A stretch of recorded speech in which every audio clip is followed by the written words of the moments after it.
राजा रंतिदेव की दानवीरता। 1 प्रस्तावना। भूख से बड़ा कोई धर्म नहीं। महाभारत के शांति पर्व में भीष्म पितामह युधिष्ठिर को दान का महत्व समझाते हुए कहते हैं, रंतिदेव जैसा दानी तीनों लोकों में नहीं हुआ। कर्ण, शिवी, बलि, हरिश्चंद्र ये सब महान दानी थे, पर रंतिदेव अलग थे।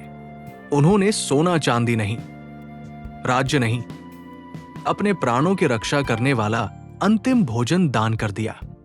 वो भी एक नहीं, लगातार 48 दिन भूखे रहकर। ये कथा है दान की पराकाष्ठा की। जब पेट खाली हो, मौत सामने हो, तब भी जो दूसरों की भूख मिटाए वही सच्चा दानवीर है। आज जानते हैं राजा रंतिदेव की पूरी गाथा। 2 कौन थे राजा रंतिदेव? वंश और स्वभाव। वंश परिचय। रंतिदेव चंद्रवंश के राजा थे। इनके पिता का नाम संकृति और पितामह का नाम वितिहोत्र था। ये भरतवंश की शाखा में जन्मे थे। इनकी राजधानी दशपुर थी, जो आज के मंदसौर मध्य प्रदेश के पास मानी जाती है। स्वभाव अतिथि भक्त। इनके राज्य में नियम था, कोई भी अतिथि भूखा नहीं लौटेगा। गौसेवक, रोज हजारों गायों का दान करते थे। इनके यज्ञों में इतनी गायें कटती थी कि उनकी खाल से निकले रक्त की एक नदी बह निकली। नाम पड़ा चरमनवती। आज वो चंबल नदी कहलाती है। वैरागी राजा। इतना दान करते थे कि अंत में खुद निर्धन हो गए, पर चेहरे पर शिकन नहीं।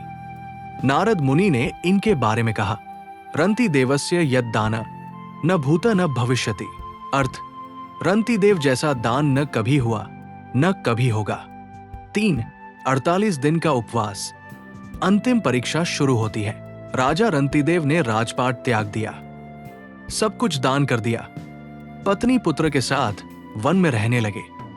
धीरे धीरे ऐसी स्थिति आई कि घर में अन्न का एक दाना नहीं बचा। 48 दिन बिना अन्न जल। रंतिदेव, उनकी पत्नी, पुत्र और बहू चारों ने 48 दिन तक निराहार व्रत किया। 49वें दिन किसी तरह थोड़ा सा खिचड़ी, जल और घी मिला। चारों में बांटा जाए तो हर एक को एक एक चम्मच मिलेगा। पर रंतिदेव खुश थे। बोले, चलो आज भगवान ने पारना कराने का दिन दिया। जैसे ही भोजन परोसकर खाने बैठे, वैसे ही द्वार पर आवाज आई। 4 पहला अतिथि ब्राह्मण। द्वार पर एक दुबला पतला ब्राह्मण खड़ा था। बोला, राजन 6 दिन से भूखा हूं, कुछ मिल जाए तो प्राण बच जाए। रंतिदेव ने बिना एक पल सोचे अपना हिस्सा ब्राह्मण को दे दिया। मन में सोचा, मैं तो 48 दिन से भूखा हूं, 1 दिन और सही, ये बेचारा मर जाएगा। ब्राह्मण खाकर आशीष देकर चला गया। अब 3 हिस्से बचे। गूढ़ रहस्य 1। भूखा व्यक्ति जब दूसरे भूखे को खाना दे तो वो दान महादान बन जाता है। पेट भरे लोग दान करते हैं, वो सामान्य है। खाली पेट दान करे, वो रंतिदेव है। 5 दूसरा अतिथि शूद्र। अभी तीनों ने दूसरा कौर उठाया ही था कि द्वार पर फिर आवाज आई। एक शूद्र खड़ा था। बोला, मालिक, मेरा परिवार 10 दिन से भूखा है, कुछ मिल जाए। कलयुग में लोग सोचते, ब्राह्मण को तो दे दिया, शूद्र को क्यों दे? पर रंतिदेव के लिए कोई जाति नहीं थी। भूख की कोई जाति नहीं होती। उन्होंने पत्नी का हिस्सा शूद्र को दे दिया। पत्नी मुस्कुराई। उन्होंने भी पति के धर्म को अपना धर्म माना। अब बचे 2 हिस्से। गूढ़ रहस्य 2। दान में भेदभाव पाप है। जो भूखे में ब्राह्मण शूद्र देखे, उसका दान मिट्टी है।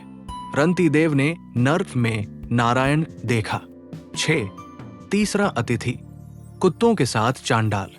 रंतिदेव ने जैसे ही पुत्र के साथ खाना शुरू किया, तीसरी बार द्वार खटका। देखा तो एक चांडाल खड़ा था, साथ में कई कुत्ते। चांडाल बोला, राजा, मैं और मेरे कुत्ते भूख से मर रहे हैं, तुम्हारे द्वार पर आए हैं। कुछ नहीं दोगे तो यही प्राण त्याग देंगे।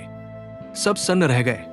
चांडाल को खाना देना उस युग में महापाप माना जाता था। पुत्र का हिस्सा बचा था।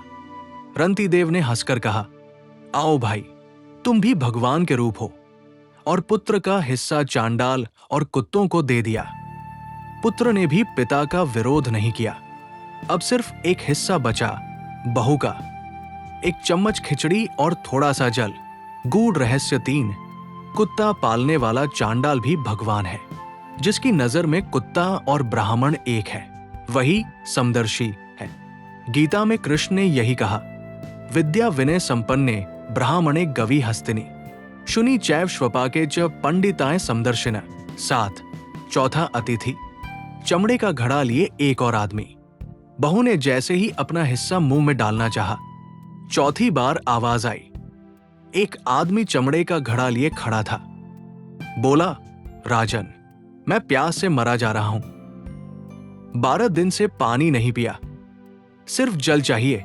अब खाने को तो कुछ बचा नहीं था, सिर्फ वही एक घूंट जल बचा था जो 48 दिन बाद मिला था। वो पानी पी लेते तो कम से कम प्यास तो बुझती। रंतिदेव ने बिना सोचे वो जल उस आदमी को दे दिया। देते हुए कहा, जो श्लोक अमर हो गया, न काम्ये अह गतिम ईश्वरात् पराम अष्टरिद्धि उक्ताम अपुनर्भवावा आरती प्रब्दे अखिल देह भाजा अंतः स्थितो येन भवन्त्य दुओखा। अर्थ, हे ईश्वर, मुझे मोक्ष नहीं चाहिए, 8 सिद्धियां नहीं चाहिए, बैकुंठ नहीं चाहिए। मैं तो बस ये चाहता हूं कि दुनिया के सभी दुखी प्राणियों का दुख मुझ में आ जाए और वो सब सुखी हो जाएं। ये सुनते ही चारों अतिथि अंतर्धान हो गए। उनकी जगह ब्रह्मा, विष्णु, महेश और धर्मराज प्रकट हो गए। 8। परीक्षा पूरी। चारों देवताओं का रहस्य। ब्राह्मण ब्रह्मा जी थे। परीक्षा लेने की धर्म का ज्ञान है या नहीं। शूद्र विष्णु जी थे। परीक्षा लेने की समदर्शी है या नहीं। चांडाल शिव जी थे। परीक्षा लेने की घृणा से ऊपर उठा है या नहीं। जल मांगने वाला धर्मराज थे। अंतिम परीक्षा, प्राणों का मोह है या नहीं। चारों ने कहा, रंतिदेव, तुम जीत गए। तुमने भूख, जाति, घृणा, मृत्यु, चारों भय जीत लिए। मांगो क्या वर चाहिए। रंतिदेव ने हाथ जोड़कर कहा, प्रभु, मुझे कुछ नहीं चाहिए, बस वर दो कि मेरे राज्य में कोई कभी भूखा न सोए, और अगर कोई भूखा हो तो उसका दुख पहले मुझे मिले। देवता रो पड़े। विष्णु ने कहा, तथास्तु। कलयुग में जब जब कोई भूखे को खाना खिलाएगा, उसमें तेरा अंश होगा। तू युगों तक अमर रहेगा। 9। रंतिदेव से 7 गूढ़ सूत्र। कलयुग के लिए भूख सबसे बड़ा धर्म। मंदिर मस्जिद बाद में, पहले भूखे का पेट भरो। रंतिदेव ने यज्ञ छोड़ा पर भूखे को नहीं। खाली पेट का दान 100 यज्ञ, भरे पेट से 1 लाख दान करो। वो 48 दिन भूखे रहकर दिए, एक चम्मच के बराबर नहीं। अतिथि भगवान जो द्वार पर आए, वो डिस्टर्बेंस नहीं, नारायण है। रंतिदेव ने 4 बार खाना छोड़ा पर चेहरा नहीं। परिवार को धर्म में जोड़ो। पत्नी, पुत्र, बहू, सब ने साथ दिया। अकेले दानवीर नहीं बनते, परिवार को साथ लो। जाति नहीं, भूख देखो। चांडाल को कुत्तों समेत खिलाया। आज भी लोग भिखारी गंदा है कहकर मुंह फेर लेते हैं। रंतिदेव बनो, मोक्ष मत मांगो। रंतिदेव ने कहा, मुझे मोक्ष नहीं चाहिए। क्यों? क्योंकि सच्चा भक्त भगवान से भी बड़ा होता है। वो कहता है, पहले सबको सुख दो, फिर मुझे देखना। अंतिम घूंट भी दे दो। वो एक घूंट पानी ही अमृत बन गया। तुम्हारा लास्ट 100 रुपया किसी की जिंदगी हो सकता है। 10। चंबल नदी का रहस्य। रंतिदेव की देन। कहते हैं रंतिदेव के यज्ञ में इतनी गायों की खालें निकली कि उनसे बहकर चर्मनवती नदी बनी, आज की चंबल। लोग कहते हैं चंबल का पानी पाप धोता है। क्यों? क्योंकि वो एक दानवीर के यज्ञ का प्रसाद है। रंतिदेव ने गौदान किया और नदी बन गई। गूढ़ रहस्य 4। दान से नदी बनती है, समुद्र बनता है, संस्कृति बनती है। कंजूस का नाम कोई नहीं लेता, दानी का नाम नदी लेती है। 11। उपसंहार। तुम भी रंतिदेव बन सकते हो। हम रंतिदेव जैसे 48 दिन भूखे नहीं रह सकते, पर 48 मिनट निकाल सकते हैं। हफ्ते में एक बार किसी भूखे को खाना खिला दो, वो तुम्हारा ब्राह्मण है। महीने में एक बार जाति धर्म पूछे बिना मदद कर दो, वो तुम्हारा शूद्र है। साल में एक बार जिसको समाज गंदा कहे उसे गले लगा लो, वो तुम्हारा चांडाल है। जीवन में एक बार अपना अंतिम घूंट किसी के लिए छोड़ दो, वो तुम्हारा मोक्ष है। भीष्म पितामह ने युधिष्ठिर से कहा था, बेटा 100 अश्वमेध यज्ञ का फल एक बार भूखे को खाना खिलाने से मिलता है, और रंतिदेव ने तो 48 दिन बाद मिला खाना भी दान कर दिया। इसलिए जब भी खाना खाओ, पहला कौर खाने से पहले सोचो, क्या मेरे द्वार पर कोई रंतिदेव की परीक्षा लेने आया है? अगर हां, तो कौर उसे दे दो, क्योंकि वही कौर तुम्हें अमर कर देगा। रंतिदेव मरे नहीं, वो आज भी जिंदा है। हर उस इंसान में जो अपनी थाली किसी भूखे को दे देता है। इति रंतिदेव उपाख्यान संपूर्ण। अन्नदाता सुखी भव।